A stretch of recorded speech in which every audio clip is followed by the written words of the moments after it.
Hi everyone and welcome to the Late Drop presented by Future Fins. Future Fins is the fins you can trust from 2 feet to 20 feet. Today's guest has been a big part of the 4-fin revolution on big wave guns and tow boards, and that guest is Nathan Fletcher. Nathan Fletcher needs no introduction. He comes from surfing royalty. He's one of the best surfers from 2 feet to 20 feet of all time. His family needs no introduction. Nathan's just a badass, super intelligent guy, and I had a great time chatting with him. So I hope you enjoyed the episode. I always get the first wave. Pretty much, it brought me to tears. Like the wave was so good. That's the biggest drop I've ever taken in my life. And so right there, I told myself I needed to just relax and stay calm. That I'm stronger than this. I was going to say, it seems like your dad was a real innovator. You know, like a real thinker. Like sort of thought, you know, was thinking outside the box, you know, like Astrodeck's the first traction that was ever made. And then even with his, I think with the whole jet ski thing, you know, with him doing going to pipe and towing in pots at secondary pipe and all that stuff, you know, like he was sort of like ahead of the game a little bit, you know. Well, he also got Teahupoo, his first jet ski to rescue people. So he started that too. And so when they did the first save, they called my dad and said, thank you so much, blah, blah. But anyways, all that being said, yes, my dad is an innovator. But the true great part, what I can remember about my childhood was him loving surfing, loving the ocean, loving skateboarding and innovating and skiing and snowboarding and being passionate enough to go do it, but also took us to go do it too. And so in those times, nobody really did that. And so I grew up very fortunate. I grew up a very different life. And then when I was in 6th grade, 7th grade, I got taken out of school because my parents didn't like the way the schooling was and what they were trying to conform us into be. And so, they just said, well, you're going to figure it out. You know, it's time to surf, travel, skateboard, jets, whatever, go do all the stuff that you do. And, you know, it's not about being in a high school setting where you're being told how to think in a confined box. And then you get resentful towards, you know, humans and the whole deal. So basically, they let me do my thing from a very young age and let me figure it out and kind of supported me to go along, you know, to go on snowboard trips or do this. They would buy the gas and do this, and then I'd have to do something and I could get the equipment for free. But they would always have an incentive in there for me to be able to go. And that was the difference. And now you see it a lot in modern day parenting, and it's normal. But we're talking 50 years ago when my brother was a kid, 45, 30 years ago, 25 years ago. So I got to say that growing up as a Fletcher was different. It was super unique. It wasn't as easy as what you would think is what people, this and that. It was way better and way more loving than anybody could even know, because a lot of people think, this and that. But, you know, because my brother, whatever people perceive things as, but truly in our family, it was nothing but love from my parents to each other. They always stood by us. My dad's still with my mom. They've been together since they've been 15 and 16 years old. You know, once my dad quit drinking and doing drugs and alcohol when I was 5 and my brother was 10, he changed his life, turned vegetarian. So I grew up as a vegetarian from 5 years old all the way. My parents still are like that. You know, it was just it was a very alternative lifestyle a long time ago. And so now it's common where you see these people act like this. But in the 80s, when the Rolling Stones and, it's the middle of heavy metal, Tupperware, microwaves, all those things. So, in the middle of all that, to really change who you were as parents to show your children, I remember it was a drastic change at one point when I was a kid, but now that I look at it, it was they actually just were so young when they had us, because my parents were 19 and 20 when they had my brother, 24 and 25 when they had me. So figure when I was 5, they were 30. So yeah. They got to know it themselves, got comfortable, got off alcohol, got solid. And so from 5, my whole life changed, and it was great. And Yeah, it I made want him to go strong. back to, yeah, it's awesome. I want to go back to like, because you obviously like you're some sort of prodigy growing up, right? You have this ability to do all these things, going snowboard trips, your skateboarding. I know that you love your motocross. You know, add the surfing into that, and then like now you have your own kids. You know, like, and it's like, how do Like, you are you raising your kids? You know, because I've seen your kids at the skate park and they're off the charts, right? Off the charts. They've got the Fletcher jeans. It's just it's easy to see.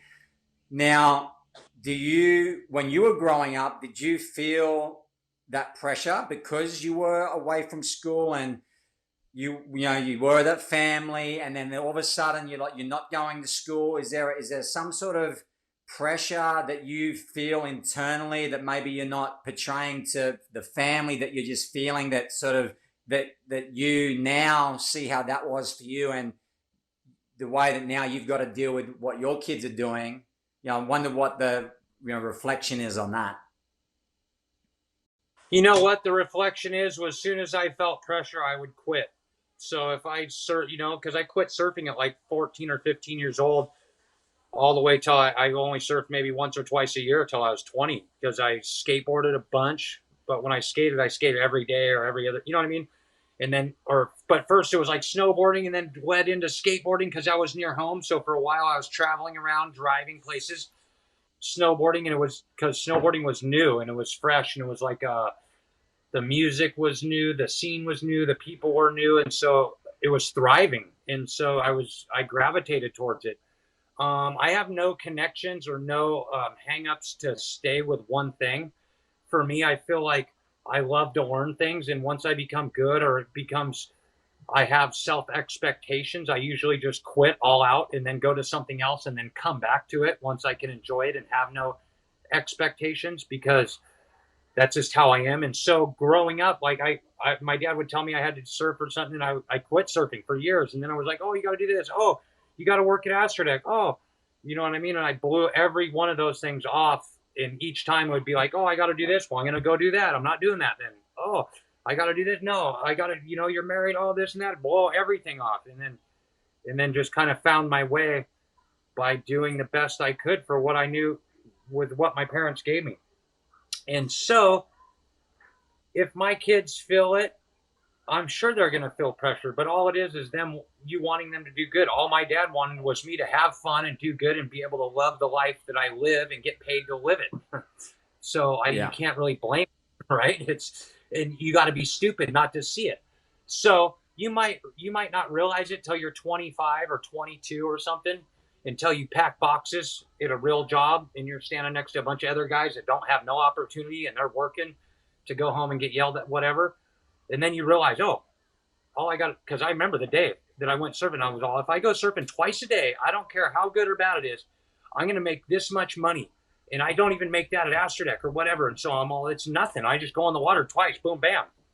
And then something's going to come from that. So I'm like, you'd have to be stupid to not recognize it. So I know my brother has a hard times with some things, and everybody has hard times, or hard, obviously it's hard growing up. It's hard to see what you have until you lose it, right? Yeah, and I think those expectations too, sometimes that I think growing up as a kid, I did as well. I think sometimes you look at what your parents' expectations are of you, and you sort of manifest that into that whole son-father relationship, where you probably oversee it, you overlook it, you overthink it, and then you get to be 40 plus, and that you look back and you go, wow, they were actually right, or they had the expectation. Yeah, and but at the time it's like, Dad, I mean, fuck off, you know what I mean? Like, leave me alone. Like, I want to do my own thing, or vice versa. And then also you had to follow in the footsteps of Christian, and there's those expectations as well, right? Older brother, super famous, talented, blah blah blah. So that, and then it's the expectations that you're putting on yourself more than that anyone else is putting on you, and then that's when people just walk away, because I can't handle it. It's like freaking me out. I can't handle it. I'm going to go somewhere else where there are maybe not as much expectations. and then when you're maybe old enough to mentally distill that and understand what it is, you come back to what that was, you know? And see, where I learned that was in motocross, and why I gravitated to motocross was because, well, for one, jumping, going fast and going big and the adrenaline. But two, when you race, there's no rules. And then you put a helmet on, right? And so you have all gear. So you don't know the 20 guys next to you, and they don't know you, and they don't care who you are. You're just part of the track, and they're part of the track. And so there's something to say for that. You're not in a surf you're racing. There's a start and a finish, and it's just dog eat dog. And so I just love that feeling, even though I'm a novice or whatever, beginner. It's just something about that thrill on the line. Rah, rah. And then there's no gray area. This guy won, you got second. It's not like the judge likes this. And so, because I dealt with that so much in my life, because you're Christian's brother, but then my own self-expectations are so much more than anybody could put on me. So in motocross, that was the real thrill, was I could get all the thrill in my heart with nobody even knowing who I am, what's happening, or anything, And then when I came back to surfing, I was like, I'm falling in water. All of these people, it was just so nice. And it was like so refreshing, because it's just, I am a surfer, but I needed to go away and be absent from it and just really be able to break something real easy and get to know fear, and then be able to bring that back into surfing and understand it, because I know that with all my heart, and then put that same sort of mentality, because in motocross, guys break both of their legs. Both femurs will be broken, and they're going to be racing in 2 months, guaranteed. Like, not even a question. Where surfing, you get hurt, it could end your career. It's just a different mentality, And so it's kind of interesting, but it made me truly love it, and brought me back. So those are all little steps that just make you the strongest, best waterman you could be, because you've done other things, you've known I just don't feel like I would know as much as I could if I don't experience the dirt, the cement, the ocean. You know what I mean? And, and you're exploring. They're all board. Most of them are board sports, with the snowboarding and skateboarding. So they're looking, and I'm sure that those sports, 100% have molded you into who you are today as a surfer.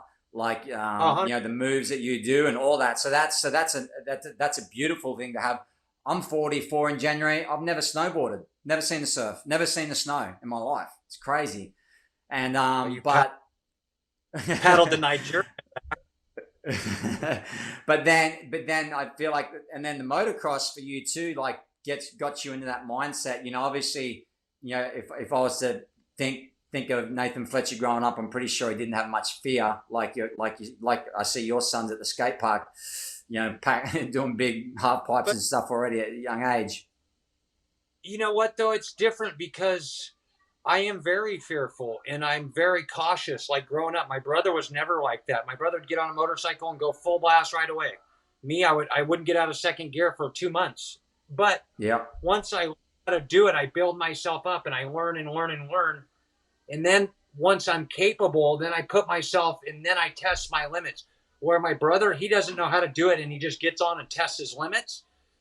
But then you hurt yourself and you don't even ever have any fun, because it's, you know what I mean? So for me, I try, and now, I could skateboard proficiently. I'm not great, but I could ride a skateboard. I could have fun. I could snowboard. It's not like I'm great, but I could go to the mountain and ride with people and enjoy it. And I could go ride motorcycles. And so my point is, I got good or pretty good at one point at all of them, but now I get to enjoy them all. And the biggest thing that I didn't even know was I get to take my kids and go do all those different things with them, but share it from an experienced point of view. So it's like you understand what the dangers are, what the how to gear them up, do all of it so they can enjoy it, so they can learn it and have fun. Not to be the best in the world, not to be better than anybody, but just to be able to enjoy your day, have fun, be healthy and strong. And that's kind of really all. And be safe. That's really all. It's not about anything more than just having fun and exploring who you are. And now I get to pass it on. So I didn't even realize that was going to be such a joy of mine, was being able to share, because I love those things. Those are my passion. But now to show my kids, oh, skateboarding. I don't even like to go to the skate park. And I sit there for hours and watch them skate. And like even motorcycle, you know what I mean? It's like, I didn't really want to ride a motorcycle. Now I'm 45. I don't want to get hurt, but I have to because I got to go show my kids and make sure they don't fly off jumps and gear everything. And so you can't just sit there. You got to go do it with them so they listen to you too. Yeah. Once you air them, then they're okay. So that's going to get me to your next question, because I remember in 1998 the Gotcha Pro, and there's a backstory to that, you know, and I think there's a perfect getting into that, because you had talked about quitting surfing. You'd surfed just a handful of times, and then this Gotcha Pro came up. It's the first, I think it was the first pro event in Tahiti at Chopes, and it was, and you were in second one. Sorry, second one. It was okay. The second one. The first one was really small though. Yeah. So first real one where it was you know, and you answered, and then long story short, you went out and I think you got a couple of 10s in a round of 32 or something like that, and you were going through a rough time personally. I think you had a wife at the time, and things were rough, and you had $600 to your mind, and I think I read somewhere, I was doing some research, and you had $600 in the bank. Your life like was just not in a good place, and you go to Chopes into this event and just go, hey, if I make a few heats here, I'm going to be a pro surfer style thing. That's right. Good. And then take it away from there, because you obviously know better than I do. Well, my parents didn't want me to go, and because I worked at Astrodeck packing boxes, like I was saying before, and I was married. But anyways, they said if I went, that I was cut off, no more. They weren't going to pay me anymore, and I owned a house in my name, so was going to get rid of the house. Anyways, I told myself, okay, I'm going. I don't even care, because the reason I got invited was I rode for Gotcha Europe, a guy, Kenny Jacobs, and it was because they were just starting to do motocross stuff in Europe. So Gotcha Europe sponsored me. Well, just so happens Gotcha Europe was going to put on this Tahiti contest, so they offered me a chance to go, and I'd been surfing. And I'd done a couple of the new air shows, and I'd been surfing a lot, and I just kind of was riding a little bit. But anyways, I got the opportunity to go, and I was like, you know what? I'm going. And if I make it through the second round of the trials, I'm going to quit all that and just be a pro surfer. But if I lose in the first heat, I'm going to go home and try and make it all better. And so I forget, I did have like $600, and I went for a month.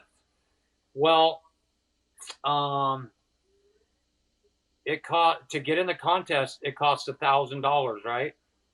To pay ASP entry, and then it cost me $1,000 for my stay. So Gotcha paid for 2 weeks, and then Gotcha paid for 2 weeks, but then I had to figure out how to pay for it too, and so it was like $800 or whatever. Anyways, ended up winning, or made it to the main event, got into the second round of the main event, if that's the round of 32. The waves got bigger than people had seen at Chopo, except for the locals. Nobody had seen and the fishermen would talk about these swells and stuff, but nobody had really seen it. Anyways, the waves were just getting bigger every set. And so I had two boards, a 6.5 and a 7.5.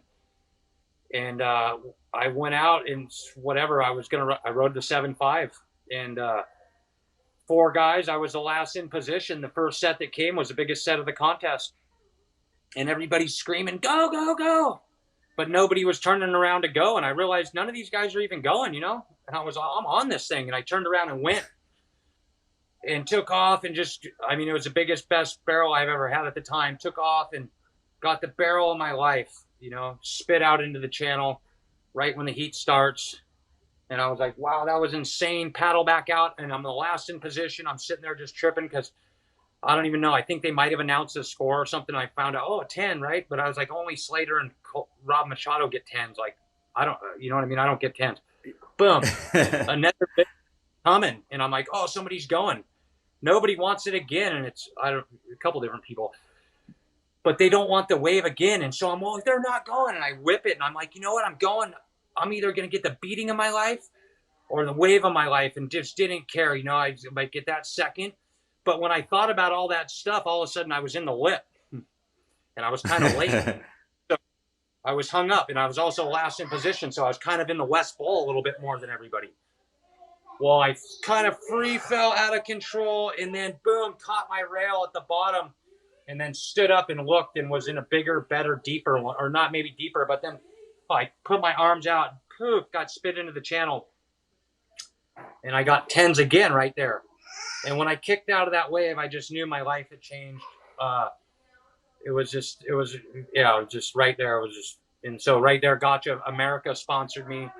I lost the house and the wife, started getting paid, moved into my van, and just certainly just did a full 180, and then I just had to keep working it from there. Because Gotcha, then to Quicksilver to analog to vans.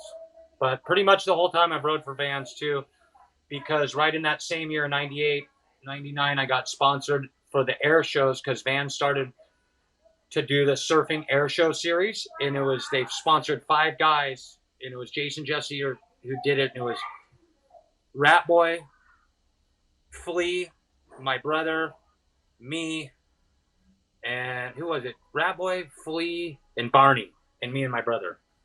Wow.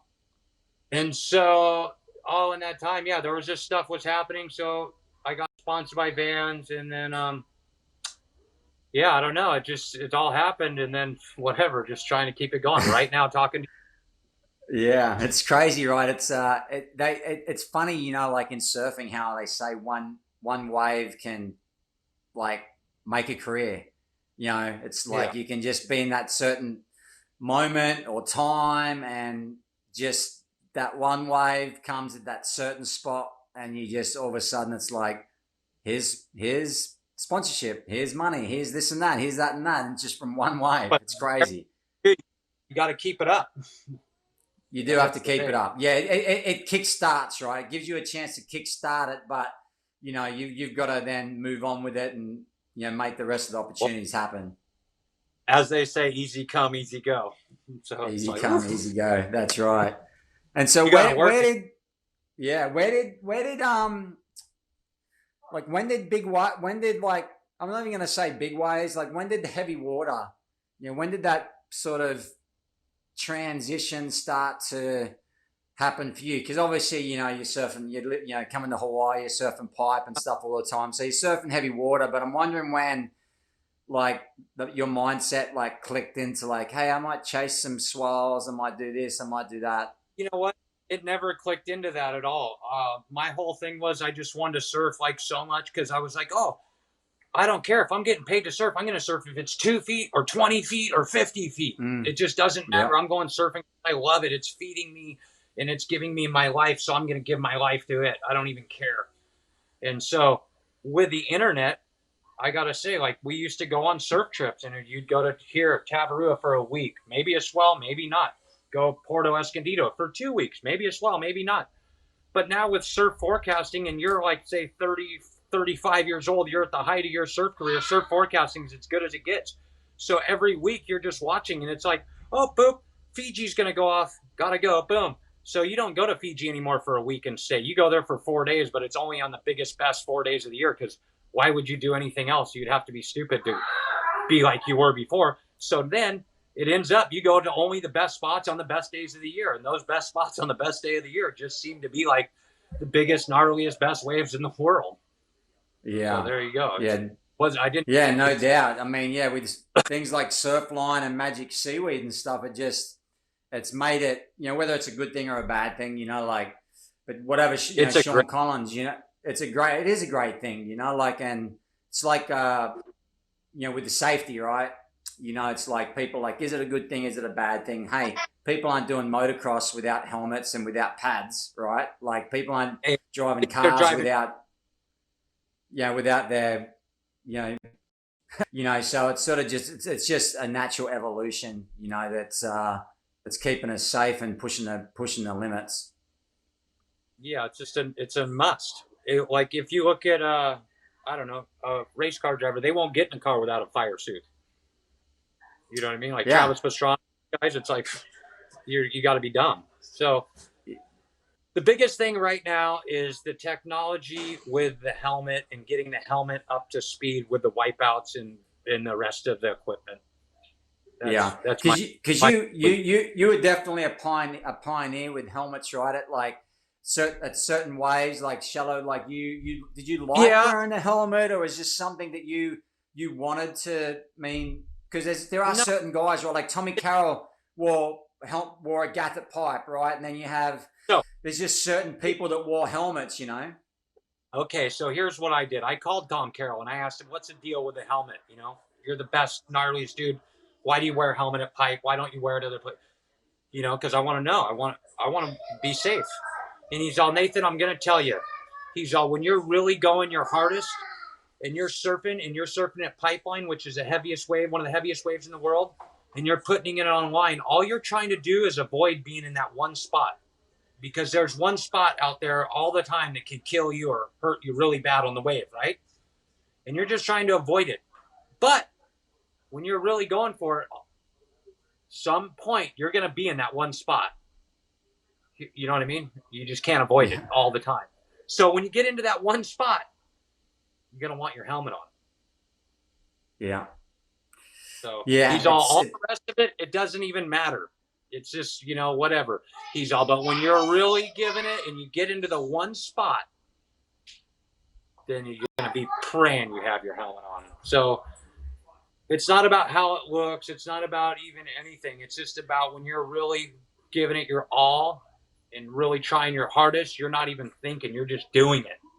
And when you're just doing it, you can get hurt. I know 10 people around the area that you could talk to with metal plates in their heads or, did this or saved this. Everybody around here, pipeline stories. You go talk to 10 people, they'll all tell you a different pipeline story.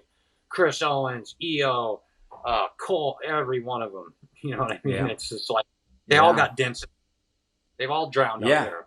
Well, lucky, I think they all hit hard, but the most recent obviously was Kohl, and he's just had 2 beautiful kids and his young, dad, and it's just like, and you just think of how bad that could have been, how that could have been flipped over. He mightn't even be able to even understand what's going on. Could be a vegetable, or not even with us.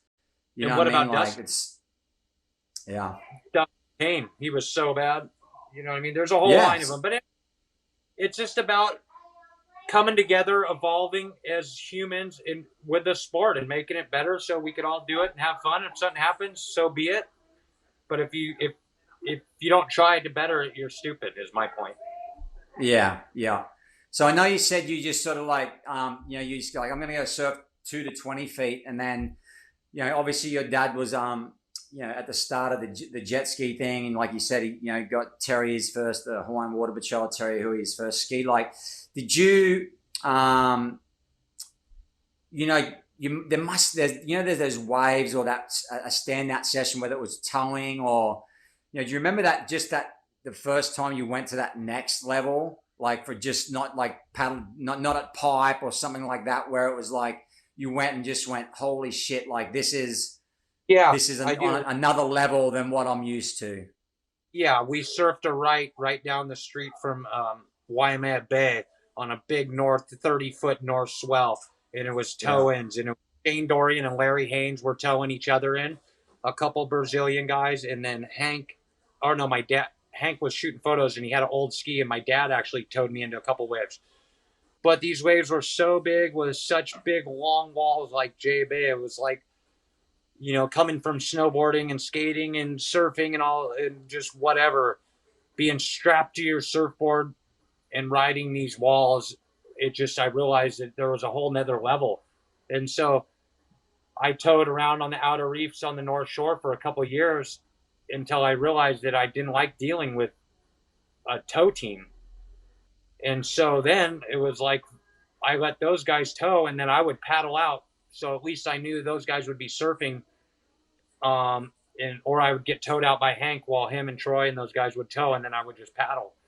And that's when I realized, that surfing the outer reefs was much more surfable than what I thought, because I had never even been out there. And it was until I got out there on a jet ski and got pounded and drove around and saw it. And then I realized, wow, you could surf it. And then I surfed on smaller days on a smaller board because I didn't have the equipment.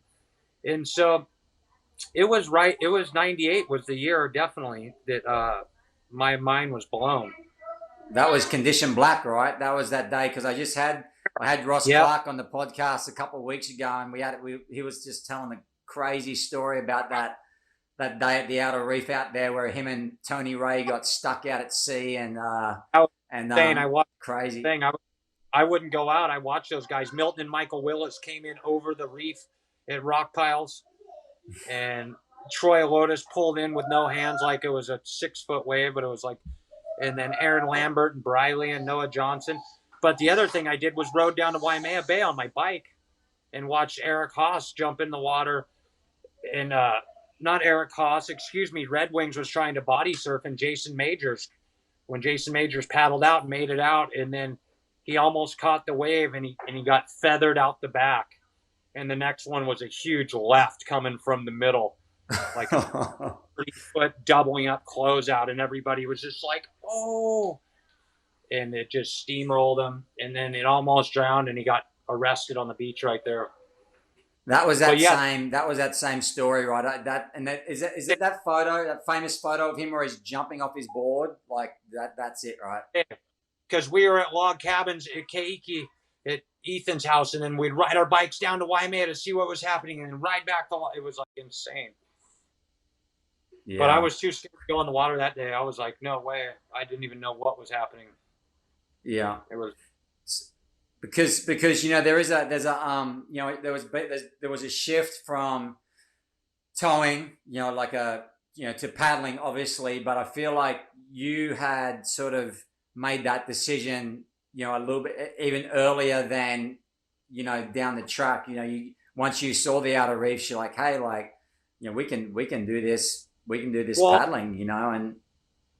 The main thing I think for me too was because I brought a wakeboard life vest, an impact vest to tow, and everybody laughed at me and thought it was funny. And it was that 98 year. And then it was ironic that they all had life vest towing the next year. But the next year after that, I started wearing a life vest paddling because I was going out there by myself and those guys were all towing in. And so I just said, okay, I'm going to wear a life vest paddling. And so I definitely know that nobody was really doing that. Maybe Garrett was cutting up boogie boards and putting them in his wetsuit. But definitely being out there alone in those times is different than now, because I feel like now it's almost calmer and safer. Much more eyes are on it, much more people around. You have blow up suits, impact vests, all of that. And so with all that, the boundaries are going to be pushed to such greater levels, right? And yeah, so, for sure. So for me, I just want to be around now just to see what's happening and just see what people do, because I feel like with, like what you said, like, bringing it to these levels and watching these levels and feeling these levels change for myself.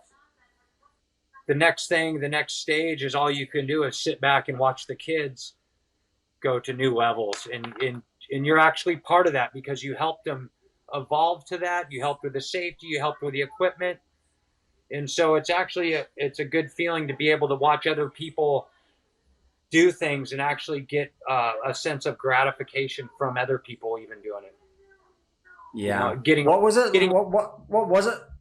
What was it like out there by yourself in those years? And what did you, any like heavy situations, like being out there by yourself? Did you make sure there was jet skis out there, like when you were out there at times? I'm sure that you started just to venture out without the jet skis too, right? No, I would always make sure I would go out with a jet ski with me and Hank, but he would have a tow partner. And so it'd be like, I would get towed out and they would tow. And sometimes he would shoot photos. But I wasn't just out there like stupidly. And that, another thing, a lot of people only surfed out there if they could paddle and do all this. And so for me, I think a lot of people laughed at me and thought I was cheating because I would get a ride out and then I would have a life vest on and I would have a bright yellow board and 4 fins. And so they were like, oh, look at this guy. But I was just trying to have fun and do my best to enjoy the ride, And I felt like I did that. And I feel like, I wasn't out there like recklessly. I don't feel like at all. There was definitely times when certain things happened that were crazy. I wouldn't do it again today, but Yeah. to be a man and really feel confident in yourself, I feel like you got to push the envelope in some way or another. And so my envelope is like adrenaline and really pushing it and seeing how close, you know, and that's what makes me soft at home or whatever is, you know, really getting a good beating in the water. Then I could just, Yeah. you know, understand traffic or people or be confident in myself because I knew I handled it. Yeah. So I would say it's therapy to be out there more than like, you know, like crazy. Because a lot of times I would just sit there and watch the waves and watch the guys tow and just, you know, be out there. And then other times too, that's how I know other guys like Kohl. Like I know Kohl from being out in the water by ourselves or this and that. I didn't know him before that, or, you know, and then a couple of his friends. So there's, and like Mike Peach and certain people, you just meet them because they're on their same path. Just like that's kind of how I know you. You know what I mean? It's just being at swell places and just whatever, ended up talking and enjoying sessions. Yeah, there's something about being in the ocean when it's at that size and the energy that, and I even appreciate it more now. It's like I say to myself, even like I mean, big wave. When I say I love big waves, I don't even know if that's a good way to portray it. I love when the ocean is like freaking at its craziest, rawest nature's form, you know, and I love being out there and even if I was to stop surfing big waves tomorrow, I feel like I would want to be out there on the ski. I would want to be able to maybe help do rescues, or maybe I could sneak one on the shoulder, or maybe I can watch. And even now, like the last few years, I've felt more at ease about just getting a couple or getting one, instead of having to go out and try and get the biggest, gnarliest wave, which everyone's probably gone through at some stage of their, you know, pursuit of chasing big waves. But for me, it's being out in the ocean and feeling it, and then coming in, everyone's energy is such at a high level, talking about the wipeout you saw, or that guy's wave, or the pickup that guy did, or all that stuff. You know, there's something about, you really feel like brothers and sisters. There's something about that connects you out in the water that I've never felt anywhere else, you know? And I think that's because you're so connected to nature that you're connected to your friend. And I feel like, you know what I mean? That it's like you can truly connect because your guard's down. You're at nature's mercy. And so you can't really have your ego up or your, you know, I don't know. You got to lose all your culture. You got to lose all the history. Everything that you bring to the table has to be set on the beach because you're dealing with you and the ocean. You know what I mean? Because you're not like a local. You know, you're not going to be like, oh, this is my spot, bro. It's all that, everything, your equipment, all of it gets like, okay, you're just in the zone. And then when zone and somebody else is in the zone and you're all just rushing, you look over and you can't help but just be happy, and like the camaraderie is okay. Or say somebody's in the shore break and their skis rolling, or can't get, what do? The first thing you do is you run over there and help, because you're like, oh, he's down, whatever. It's just like, yeah, they're your brothers. Yeah, your ego gets stripped back. I mean, the ego is a word. I mean, it's so funny because we have the most massive, the big wave surfers have such massive egos, and it's like, but it really does get stripped back, and it's like you're naked, right? It's like you're naked out, and you've been stripped down to nothing, and you're in front of the world about to do your thing. And if you're vulnerable, you're better than everyone else, you're very vulnerable, and it only takes one little thing to be out of place, and you are cartwheeling down the face and in a very vulnerable position really fast. And I feel like if those moments, you can probably look back sometimes and go, yep, I thought I was a little bit better than I was today, or my, you know, I had a little chip on my shoulder today, and Mother Nature has a way to show you who's boss. Yeah, you know, I feel lucky for that too, because I feel like when you deal with people or at the store or in traffic in certain situations, you actually get to draw from those experiences of you know, and so it makes you a lot humbler when you're not getting your way all the time, you know, because you're like, oh man, I already got my way. Thank God I'm alive. You're like, this is nothing. But people are like, oh, you know, the tension, you see it get to them.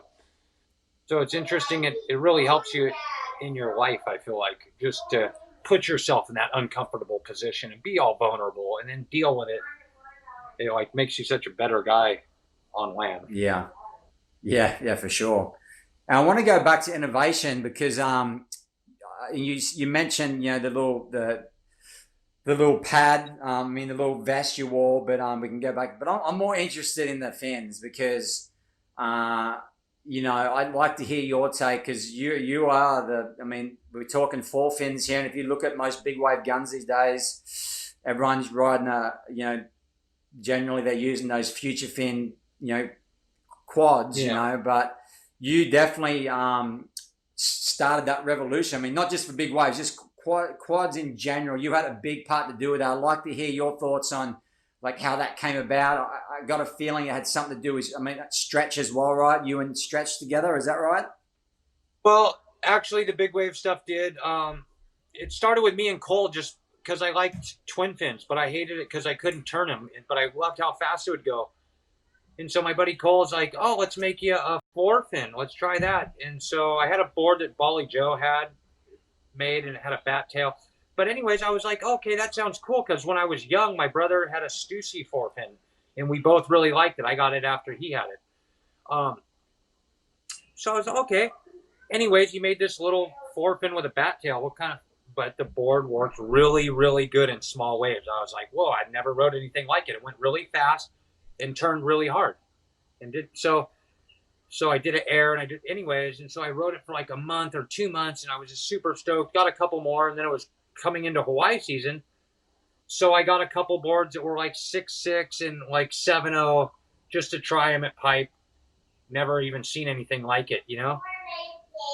And then rode the 6.5 and just loved it. But that was right at the beginning of winter. So I just started riding Stretch's boards. And I forget the year. It's probably 2004 or 5. And I was like, you know what, Stretch? I'm liking these four fins so much. Oh, because he made me a couple of short boards. And I was like, you know what? I want to surf Mavericks. But I'm like, I want to get a big board like a 9.0 or something. And I want it to be a four fin. Because I didn't think I would ever ride a board bigger than 9.0. You know? Like, yeah. Anyways, he's all sure, whatever. And so he made 2 of them. And he made one for Pete Mel as well. Because he's, I'm going to see if Pete likes it. And so he made my board. Anyways, Pete got the board, his board, and he rode it before me. And Pete was just like, blah, blah, blah, blah, blah. And so then I rode my board, and I was like, oh, it's insane. They're great. And so the deal was a four fin, technically, they're not better. They're not worse. They are what they are. But I feel like if you're catching the wave, it lets you in the wave quicker, and then you can engage on your toe edge faster. So for me, I'm just trying to go from point A to point B on a big wave. Like, I just want to kick out nice. I want to get a late drop as late as I can do, technically safe, and then just ride it and kick out. So then when I got the four fin, when I got a wave, I was like, whoa, and I took off faster and I kicked out faster, and that's all. So I just thought, oh, that's nice because it lets you in a little bit, and then it just lets you engage your rail from the top instead of having to go to the bottom. And so I really liked it. Other people really like it when you go in a straight line, like at Jaws. But the point is now people are taking off so late, they're almost going back to thrusters because they want them to drag up the face before it releases. So that's the difference in like evolution. There's nothing that's better, nothing that's worse. One I feel is technically faster because of the fin placement, and the other one might have a more pivotal turning, you know, because of the fin placement, right? A thruster, you might be able to go up and down. So it comes down to personal preference, and it also comes down to what kind of wave you're surfing. So like if you're surfing the right at Jaws, it's a different wave than the left at Jaws. You know what I mean? So it's kind of, not that you want to, I don't know. I'm just using that as a reference more, but. Yeah. But I'm nobody to But say what's better. yeah, I was going to say, if you look at like what Albie and you know, I think of the guys that are sort of hunting that West Bowl a lot, like specifically like Albie, Kai, like even Tyler Laron. I think they're all still riding quads, and they're sort of, you know, Albie for sure is, you know, at the forefront of basically taking up off under the lip in the barrel. You know what I mean? So it'd be interesting. I wonder what the percentage is. What are you of guys riding thrusters and quads, you know, out of Jaws? I bet you it's a high percentage is quads. What do you think about the big fin in the back with a too small one? I hated it. Yeah. I had some in some guns. I had a really good board from Dennis Pang, and I had a 2+1 setup, like glass-ons, and I rode that board. I got a good wave at Todos on that board after that 2007 Mavericks swell where we chased at the Todos, that tow day, where you and Kohl paddled. And I surfed it at Super Bowl Sunday, Waimea 2005. But I found when I hit max speed at the bottom, the thing would like stop and just go over the handle. It was like someone was yanking me with a lasso, and I was just like, whoa, this is not good. I got to get rid of this, you know. So for me, I went from that to glass on thrusters, and then it took me a while to get to the quads. But then I got to the quads for a long time, but then I went back. Like when I surfed Nazaré, that first contest, I surfed it with thrusters. So, but now I think I'm going to go back to quads. I change. Yeah, see, that's the thing. Nazaré might be a better thruster wave, though. You know what I mean? It's not so much of a run down the face. But you know what's interesting, too, is the fin size. And then, like, so when I got to the 4-fin setup, it started, too, with the towing. But when I got to Mavericks, Jeff Clark and those guys, they were on 4 fins as well. But they came from a different way. And I thought it was super, you know, like reassuring, because I was like, oh, these guys are already on it. And like other people are laughing at me, but I'm like, oh, Jeff Clark, they're in.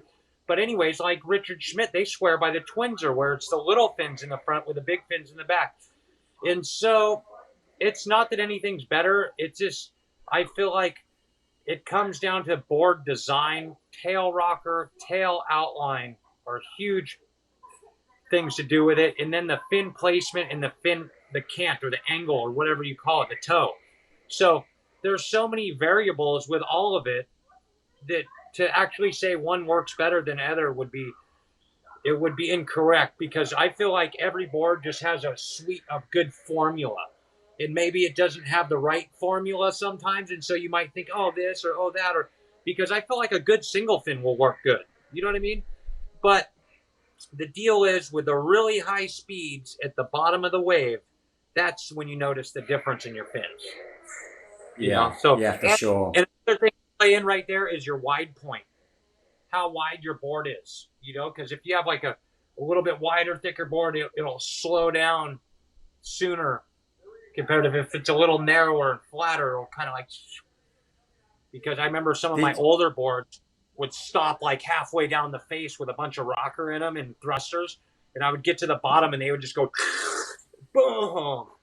So yeah, because you love big boards, right? Because there's certain moments where you've had like, you know, like 11.6s, 11.0s. I know that when you went to Belhera, you had that big brown thing. I'm not sure was that 12.0 or 11.6, or I mean certain waves need certain boards, but like, you know, I've definitely seen you out at Mavericks is not a place where you generally need a giant board as well, but not on the first you reef. made it work. Yeah, not on the first reef. Go to the second reef, you do. Well, I mean? That one I got that year, I was on the 10-10. Right, and it just was right, huh? Because I actually caught the biggest wave, one of my biggest waves out there when I borrowed Jenny Useldinger's board. She had a 10.6 and I only had a 9.0, and I borrowed it because it broke, and then I caught a wave on her board and it was the biggest wave of my life, and I was like, oh, it's because it's 10.6. Duh, Nathan. I'd only, you know what I mean? So right there, I ordered like, you know, 11-foot board. Yeah, well, I remember Bob Pearson had just shaped me two boards, my first two boards from him, and I had a 910 and a 1010, and it was that we all went out in the boat that day. It was that day that it was pretty raw and second reefing early in the morning, and it was that the boat that went nearly flipped over in the evening, and Healy jumped off. We're all on the boat sliding all over the place, but I was about to jump off the boat, and he goes, "What are you going to ride?" And he was on the boat, Bob Pearson, and I said, "Oh, I'm going to take the 910." He's like, "Why are you taking a knife to a gunfight?" He goes, "Grab the 1010 and go out the back and paddle into one." And so I was like, "Okay, fair enough." So I literally put the fins in the other board, 1010, paddled out, and then got that wave that won the double XL that year. And I was just like, "Well, there you go," But obviously, if it's just focusing on the bowl, maybe not. But if it's capping out the back and it's doing that, then hey, you get a bit bigger board. That's my point. Because it's like an inside reef, it's like a first reef, and then the second reef. You know what I mean? It's a deep water wave and a shallow water wave, basically.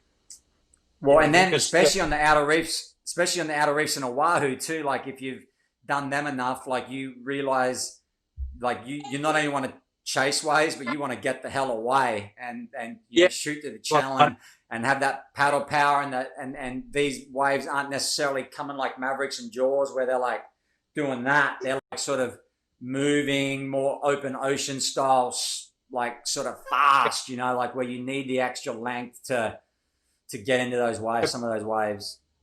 Whitewater or whatever you're going to do. Yeah. So you've just, do you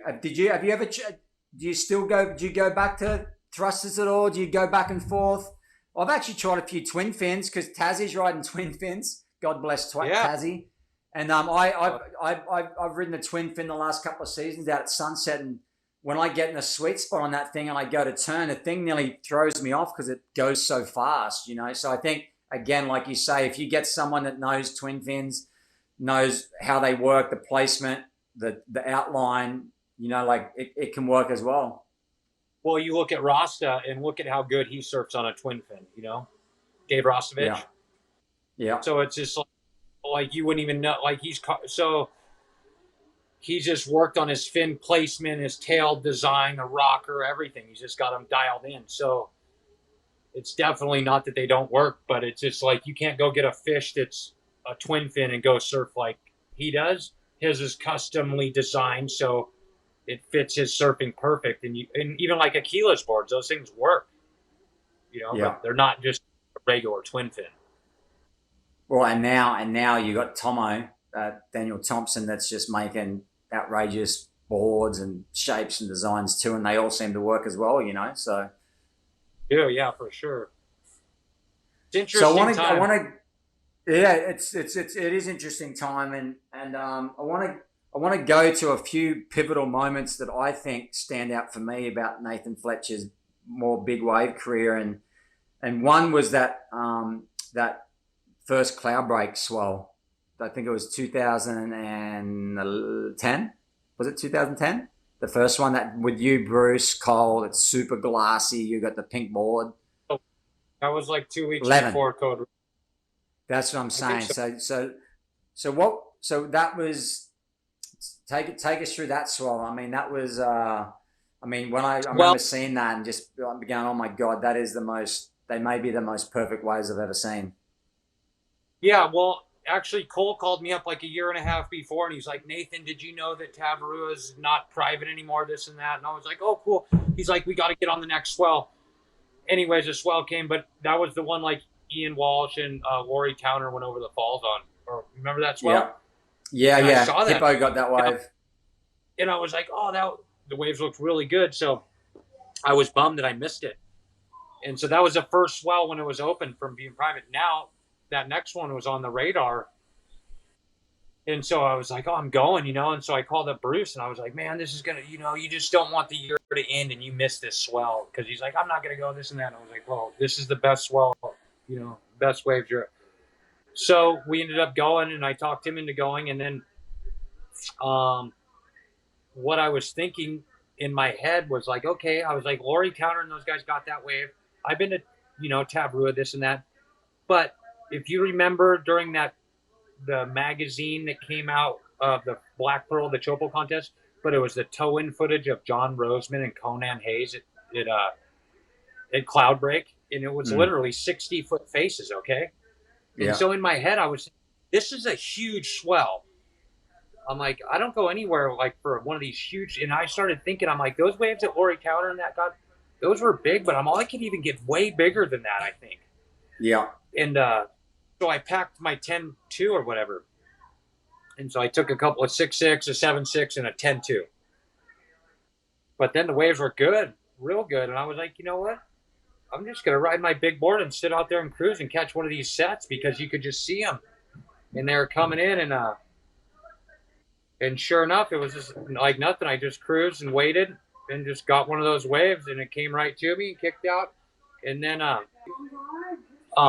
so then Bruce had broke all his boards and everything, and he was on the boat, and like pretty much it brought me to tears. Like the wave was so good, and it was just so amazing, everything. So I was like, oh, you got to try it, try this board, just go out and get one wave, And so then he went out and he got a wave on the same board, didn't come out of the barrel, but he got, the biggest, best backside barrel of his life paddling. And so it was just super memorable. And then Kohl got that wave too, right before I got mine. And I don't know, it was just insane. It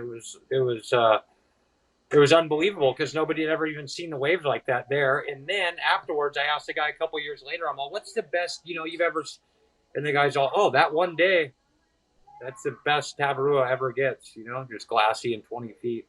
So yeah, I mean that there's those three waves. Your wave that you're standing in on that red board, and I don't know, whatever it is, that pinky red, like with the way that the conditions were, and then Bruce's one where he's holding the rail and it's just there's not a drop of water out of place, and then Kohl's one, it's like the wave of the decade, wave of the century. If he makes that thing. That's the best big wave paddle barrel ever recorded.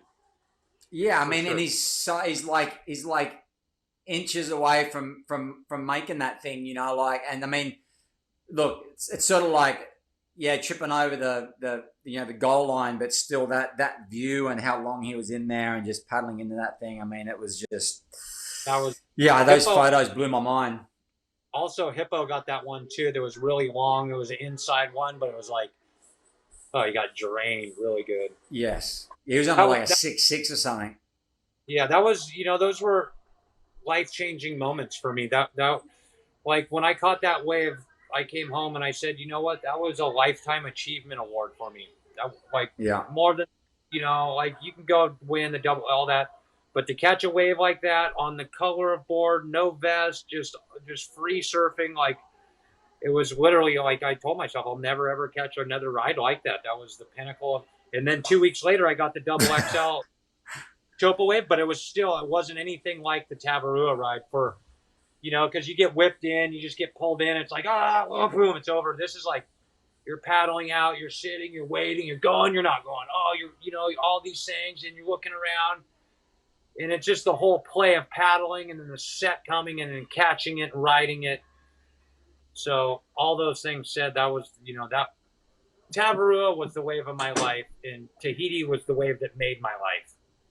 Yeah, I was going to say that's crazy that swell and then Code Red that makes sense, because obviously the South Pacific was active as hell at that time, and but let's go from because sometimes it's hard to go, like you get a really good wave at a session, like say you're at Jaws. And then, you can chase the Swell Mavericks. The next day, you jump on a flight that night and surf Mavs and chase it. But there's, you see certain guys, if they have a really good session at Jaws, they're like, you know what? I'm good. I don't need to chase at the Mavericks. I'm happy, And I'm sure that probably went through your mind too, right? You've just gone to Tavarua. It's the best wave you've got of your life. You're probably thinking, how can it get any better? But then all of a sudden, this monstrosity of a swell pops up to go to Chopo, and it's like, well, I know I'm not going to paddle now. I've got to pack tow boards and have a jet ski and organize all this. What was the mindset, and like how did you end up getting the chopes like that? Well, it was funny because I made Bruce go to Tavarua, and then he got that wave. We got those waves. But then he had to be in Tahiti because they were doing a memorial for Andy at the contest. And so then he's all, oh, you gotta come. And I'm like, oh, whatever, I guess I'll come. But I'm all, you know what, I brought a Della. We stayed in Papiete at the beach, Comramo. I'm just going to go on a vacation, bring my chick, just relax, enjoy Tahiti, because I'm always kind of stressed going there. And I've caught, whatever. I'm just not going to put too much into it. Didn't bring my tow weight, nothing, just kind of like, oh. And then it was like that day, all of a sudden, he was doing something else, but then it was like driving out to the end of the road from, we got out there at like 8:30 or 9 because we left, but I was in a different car. Anyways, super unprepared, super relaxed because of catching that wave, and just told myself, if I even catch any waves, it's TD cool. But that morning, I could see the waves coming over the road and stuff, and it was like I'd never seen the swell there. And so then when I get down there, Bruce was nowhere to be found, no jet ski, no nothing, because he had all that lined up. But I just hitchhiked out with, who gave me a ride out? Kamale gave me a ride out. And then I just had to sit, and I swam in the channel for a little bit. And then I got on the one guy's boat. And then Biff, actually, out of all people, he's all, oh, what, you want to get a ride? And I'm all, sure, let's go. And I was really scared because I'd watched a bunch of waves. I'd sat there for an hour already.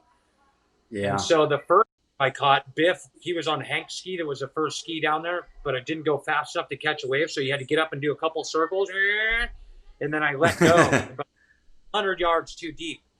And so I pulled into a closeout and got pounded. But then Makua's like, what was that? Blah, blah, blah. I'm like, I don't know. I was just trying to get away with whatever.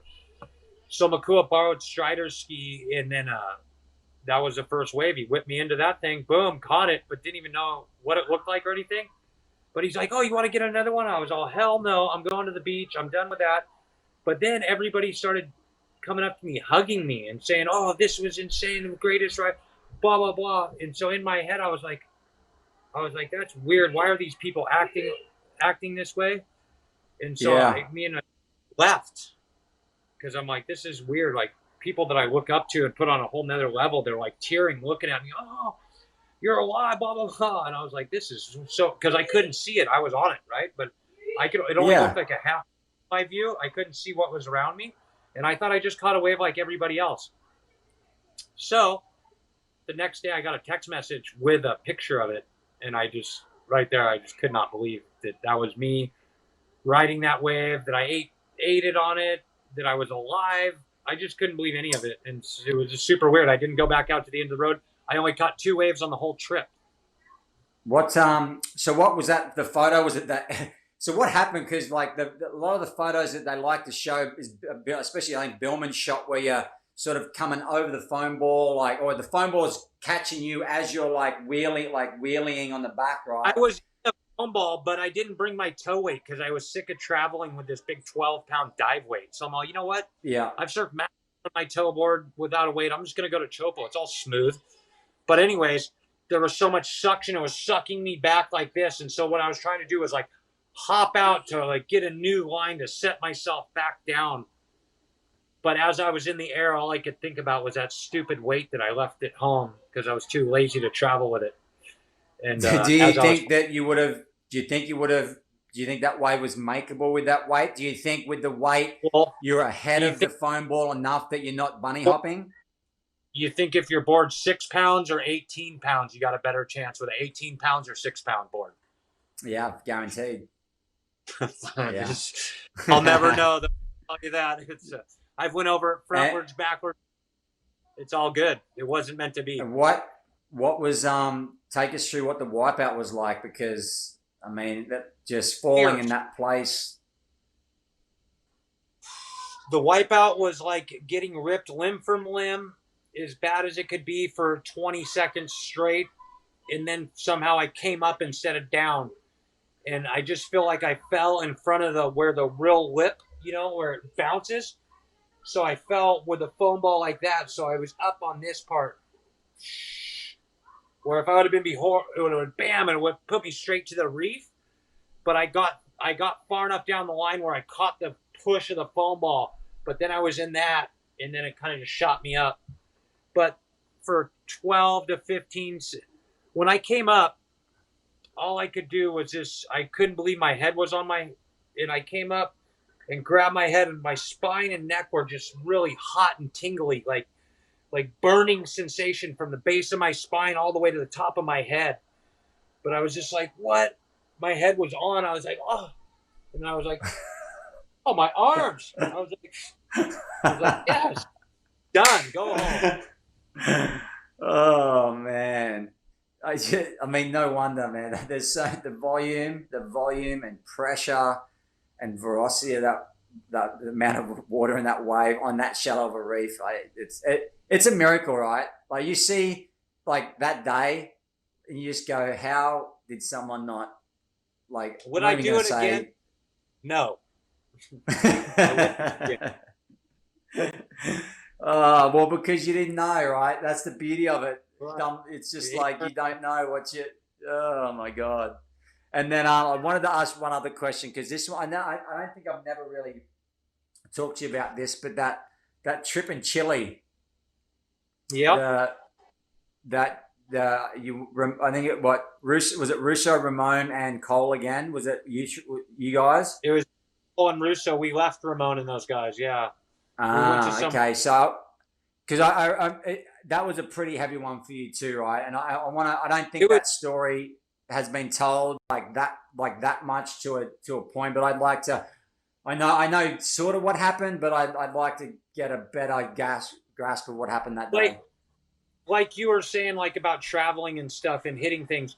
What we did was we went and we hit the swell, and then we tried to go get on the plane and fly and then get the next day. And I never do that because you're too tired. So I did it because we're on this trip and we're following our fearless leader, Kohl. Blah, blah, blah. So that's what happened. And then we saw these perfect waves. We got ahead of ourselves. Not ahead of ourselves. We just wanted to surf. But we hadn't done any of the recon to know what it was like. We had no safety, no jet skis, no idea of anything, but we could just see spitting waves from the beach. And so we couldn't get out to this island because it was all closed because the Pongas, the governor, whatever, the mayor wouldn't let the little village, he wouldn't let us go out. So we couldn't go out till 3 p.m.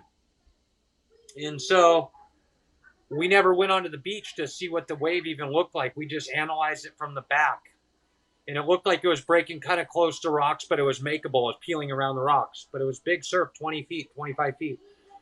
So Kohl caught one. I caught one. Then we caught one together. And then he caught another one. And it was a pretty big set. And then I caught one.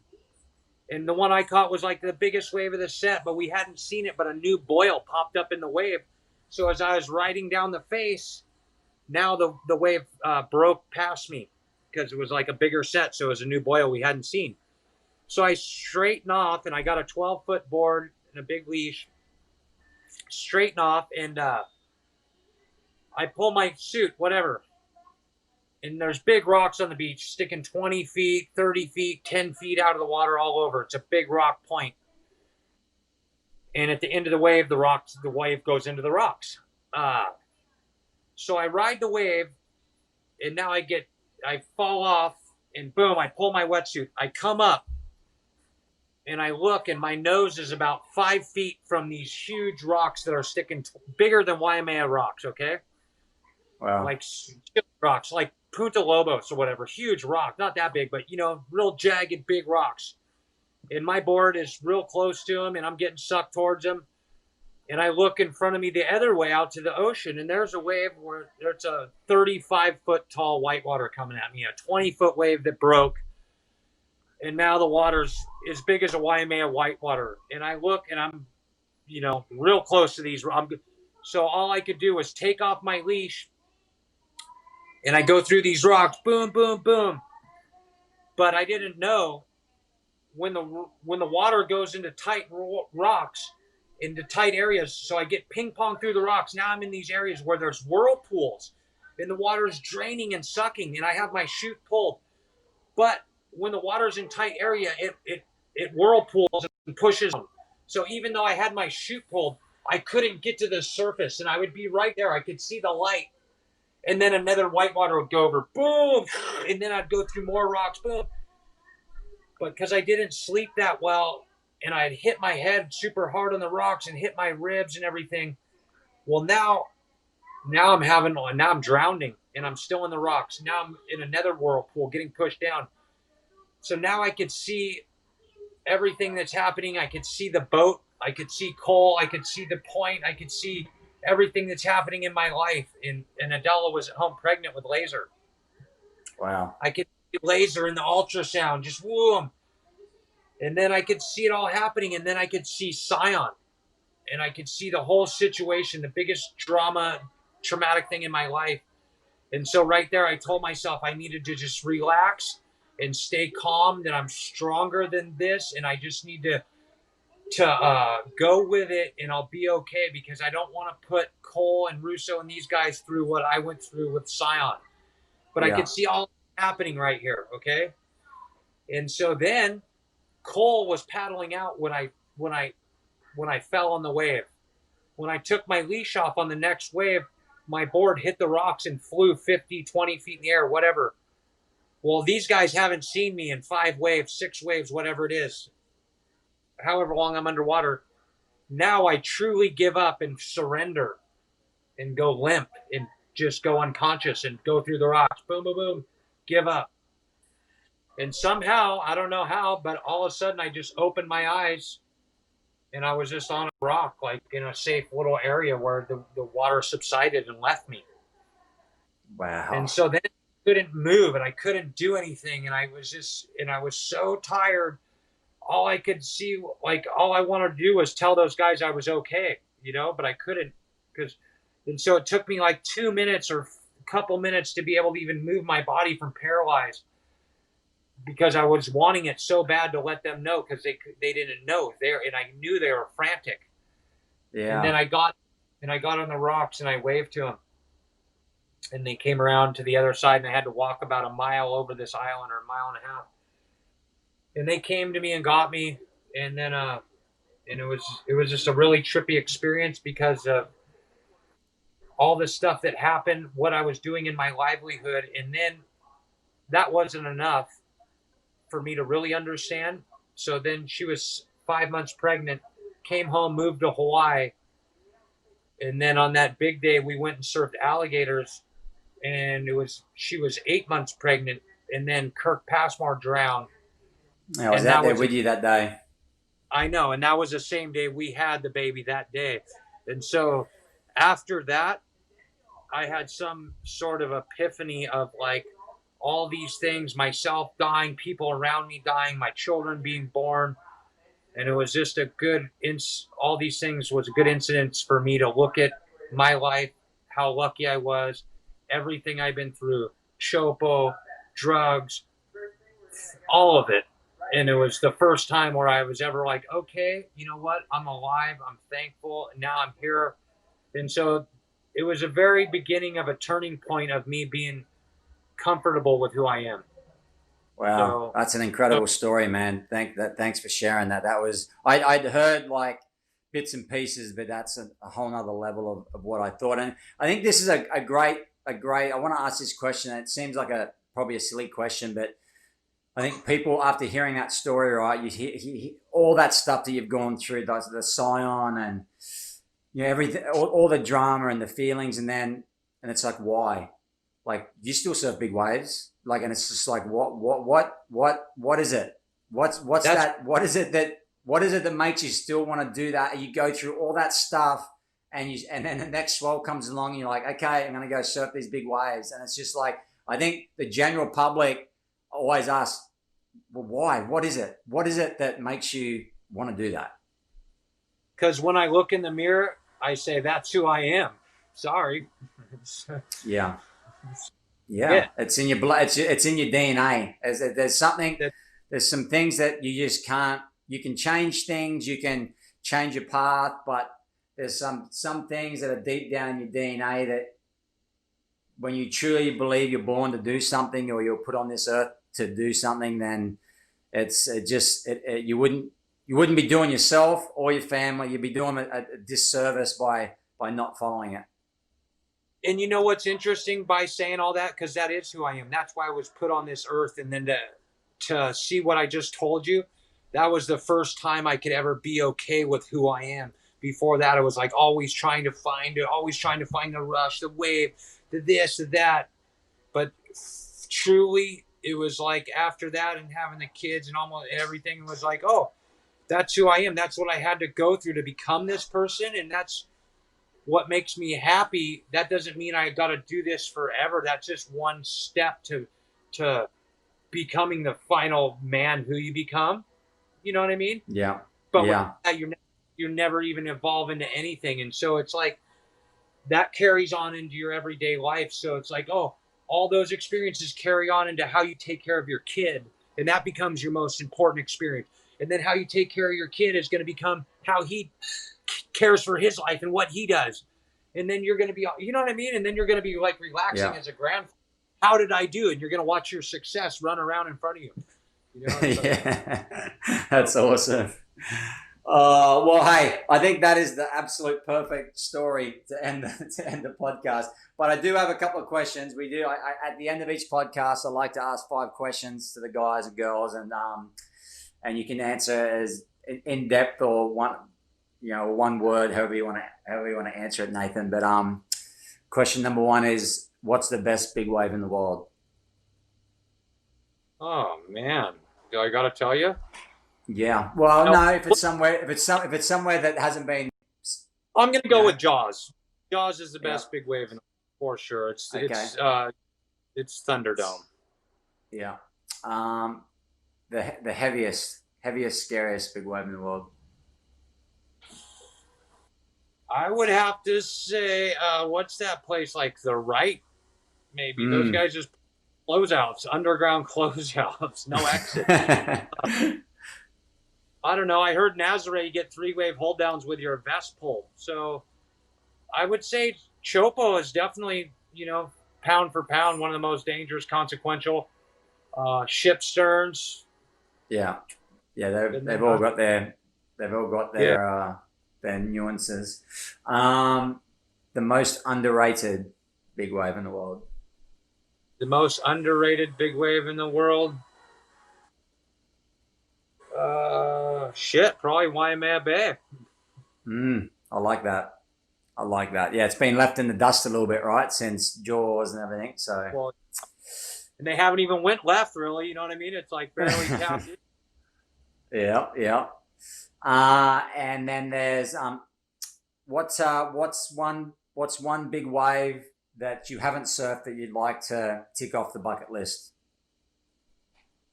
Well, anywhere from, like Santa Cruz County to Oregon border. Yeah.